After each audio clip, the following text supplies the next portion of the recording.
السلام علیکم ورحمۃ اللہ وبرکاتہ۔ محترم دوستوں، آج کی مجلس میں 6-7 سوالوں کے جوابات پیش خدمت ہے۔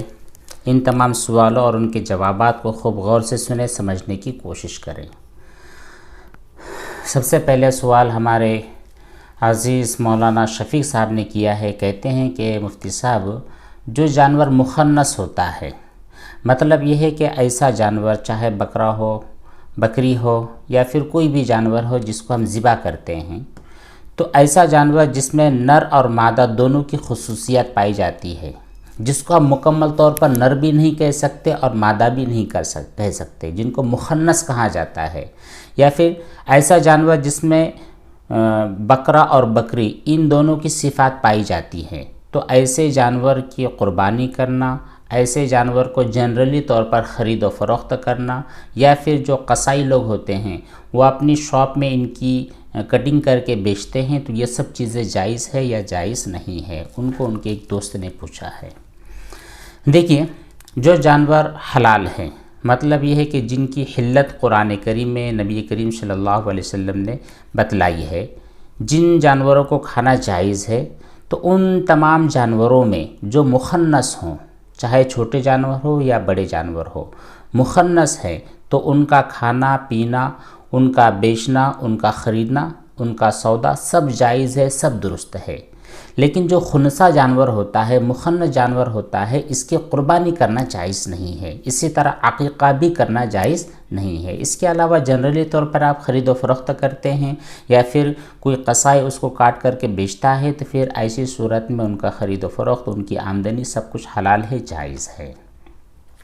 محمد ادریس صاحب نے سوال کیا ہے۔ کہتے ہیں مفتی صاحب السلام علیکم، میں بہت زیادہ پریشان ہوں، میری مدد کریں۔ مجھے غسل میں وسوسے بہت آتے ہیں۔ جب نہاتا ہوں، بالٹی کا جو پانی ہوتا ہے جب وہ ختم ہو جاتا ہے، تب بھی میرے دل کو اطمینان ہوتا نہیں ہے کہ میرا غسل ہو گیا۔ پھر اس کے بعد واپس سے ایک دوسری بالٹی بھرتا ہوں اور پھر غسل کرتا ہوں۔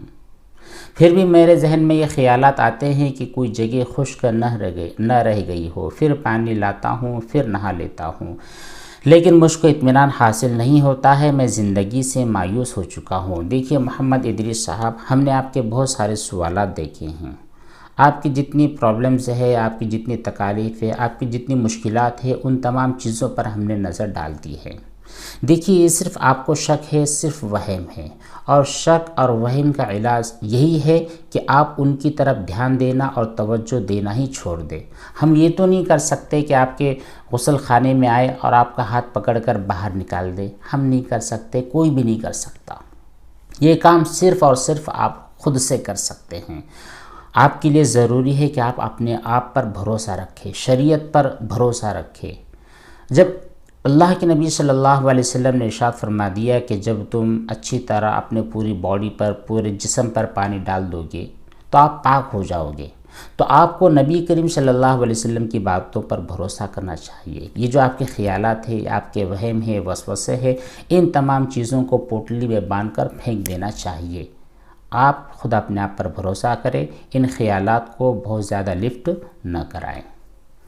محمد یوسف صاحب کا سوال ہے کہ کبھی کبھی نماز کے دوران گیس بن جاتی ہے اور اسے میں روکنے کی بھرپور کوشش کرتا ہوں، لیکن لگتا ہے جیسے وہ گیس نکل گئی ہو، تو کیا اس خیال کی وجہ سے وضو ٹوٹ جائے گا یا نہیں؟ جب تک یہ خیال ہے، جب تک آپ کو لگتا ہے کہ شاید گیس نکل گئی ہے، تب تک آپ کو وضو نہیں ٹوٹا۔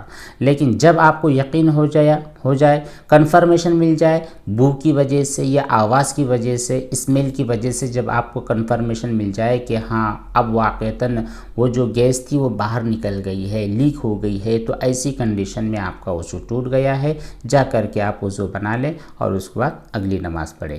جب تک آپ کو یقین نہیں ہوا ہے، یعنی صرف خیالات ہے، شکوک و شبہات ہیں، ان کی کوئی ویلیویشن نہیں ہے۔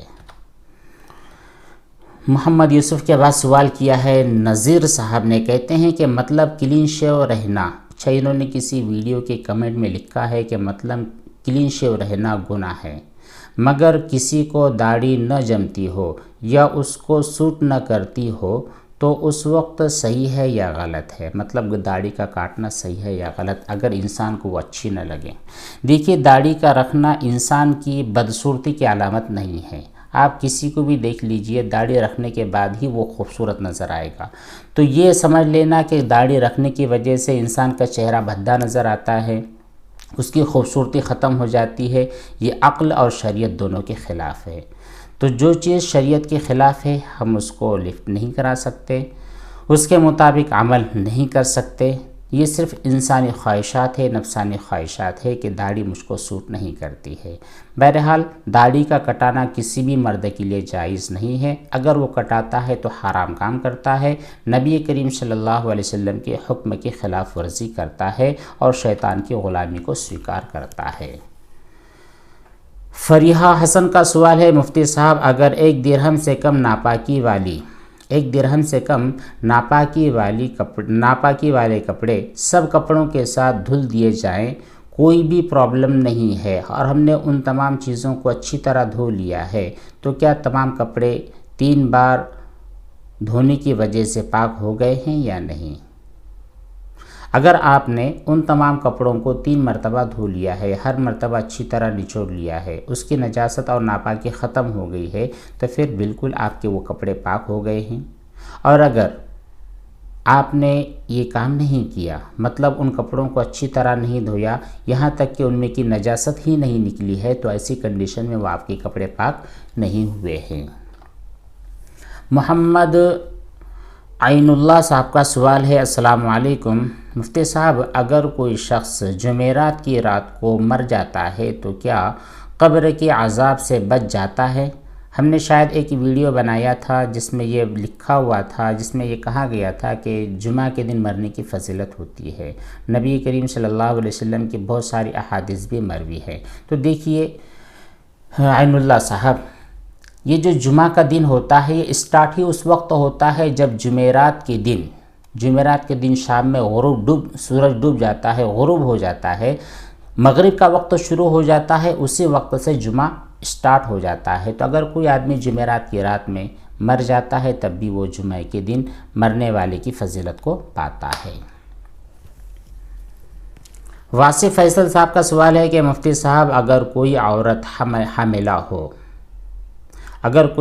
حاملہ ہو پر وہ یہ منت مانگ لیتی ہے کہ اگر میرا بیٹا ہوا تو میں اس کا نام صرف محمد رکھوں گی، کیا یہ جائز ہے؟ کیونکہ محمد نام بہت برکت والا ہوتا ہے۔ ماشاءاللہ بہت مبارکبادی کے لائق ہے وہ عورت جو اس طرح کی منت مان لیتی ہے۔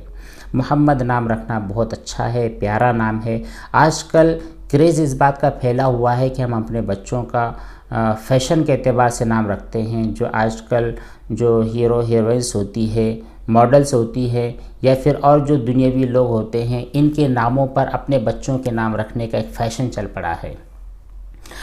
ایسے ماحول کے اندر اگر کوئی عورت یہ منت مانتی ہے کہ میں اپنے بچے کا نام محمد رکھوں گی تو واقعتاً وہ مبارکبادی کے لائق ہے۔ آج کل لوگ تو پتہ نہیں کیوں نبی کریم صلی اللہ علیہ وسلم کی جو اولادیں ہیں، فاطمہ ہے، زینب ہے، ام کلثوم ہے اور عبداللہ ہے، اس طرح کے نام رکھنے کو گوارا ہی نہیں کرتے۔ وہ اس کو یہ سمجھتے ہیں کہ یہ فیشن سے ہٹے ہوئے بات ہے، یہ آؤٹ آف چیزیں ہیں، یہ ایسی چیزیں ہیں جو بالکل پرانی سوچ والے لوگ کیا کرتے تھے، تو ایسے لوگوں کے منہ پر ایک تماچا ہے۔ تو بہرحال یہ عورت اگر ایسی منت مان لیتی ہے اور وہ بچہ پیدا ہونے کے بعد اگر لڑکا ہوتا ہے اور اس کا نام محمد رکھتی ہے تو بہت مبارکبادی کے لائق ہے۔ اور اس طرح کی منت مانگنا اچھی بھی چیز، منت جس کو یہ منت کہہ رہی ہے تو یہ اچھی بات ہے، اس میں کوئی گناہ والی چیز نہیں ہے۔ اللہ تعالیٰ کی ذات سے امید ہے کہ انشاءاللہ اس کو لڑکا ہی پیدا ہوگا، اور لڑکا پیدا ہونے کے بعد آپ اپنے بچے کا نام محمد ہی رکھیں۔ بس اتنے ہی سوالات تھے، چونکہ آج وقت بھی کافی کم ہے اور کچھ کام ہونے کی وجہ سے پھر بھی تھوڑے بہت سوالوں کے جوابات دے دیے گئے ہیں۔ اس کے علاوہ اور بھی جو سوالات ہیں انشاءاللہ وہ کمنٹ کے ذریعے ہی جوابات دینے کی کوشش کریں گے جب بھی موقع ملے، اور اگر موقع نہیں ملتا ہے تو پھر 1-2 روز میں آپ کے سوالوں کو پک کیا جائے گا، ان کا مطالعہ کیا جائے گا اور باقاعدہ ویڈیو کی شکل میں ان کے جوابات دیے جائیں گے۔ اللہ تبارک و تعالی ہم تمام کو عمل کی توفیق بخشے۔ والسلام علیکم ورحمۃ اللہ وبرکاتہ۔